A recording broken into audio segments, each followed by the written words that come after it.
Good morning and again welcome back to my daily blog. আমি আবারও চলে এসলাম একটি নতুন ভিডিও নিয়ে। তো আজকে ঘর ঝাড়বো, এই দুটো রুমই ঝাড়বো, মা বাবার রুম আর আমার আর বোনের রুম। এই দুটো রুমই ঝাড়বো।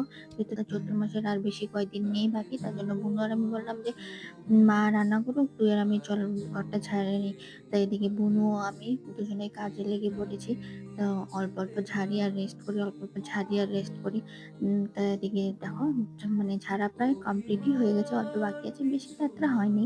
তো এই জিনিসটা দেখো আমি বানিয়েছি, কেমন হয়েছে তোমরা বলবা। ক্লে দিয়ে বানিয়েছি, যে আরেকটাও বানিয়েছি, দুটা তিনটা বানিয়েছি। তা একটা একটা করে সব জিনিস নামিয়ে নিলাম, কারণ এগুলো জায়গা খুব ধুলা পড়েছে। এই ময়ূরের পাংটার মধ্যেও খুব খুব ধুলো পড়েছে। এদিকে একটা একটা করে নামিয়ে, তা আমি এদিকে ওদিকে বুনু ঘর ছাড়ছি, আর এদিকে আমি সব ল্যাট্রা গুলো মুছে দিলাম। মুছে টুছে সব রাখলাম, পরে মা এগুলা গুছাবে। তো দেখো প্যারটটা কি সুন্দর না, অনেকদিন আগেই কিনেছিলাম। তো ওইটাও অনেক ধুলা পড়েছে।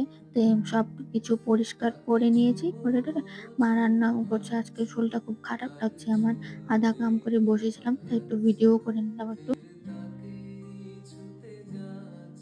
তা মা এখানে রান্না করেছে, বুট দিয়ে কচু শাক করেছে, উম, এটা কি বা ভাজি করেছে, বিন বিন দিয়ে আলু ভাজি করেছে।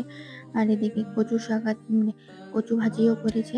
কচু শাকটা না কচু ভাজি করেছে, ডাল করেছে। খাওয়া দাওয়া করে নিলাম, খাওয়া দাওয়া করে ঝাড়াও কমপ্লিট হয়ে গেছে, ঘরটা মুছে আমি স্নান করে চলে এসেছি। তো দেখো রাত্রে আবার পুরো বৃষ্টি হয়েছে, দেখো বরফ পড়েছে।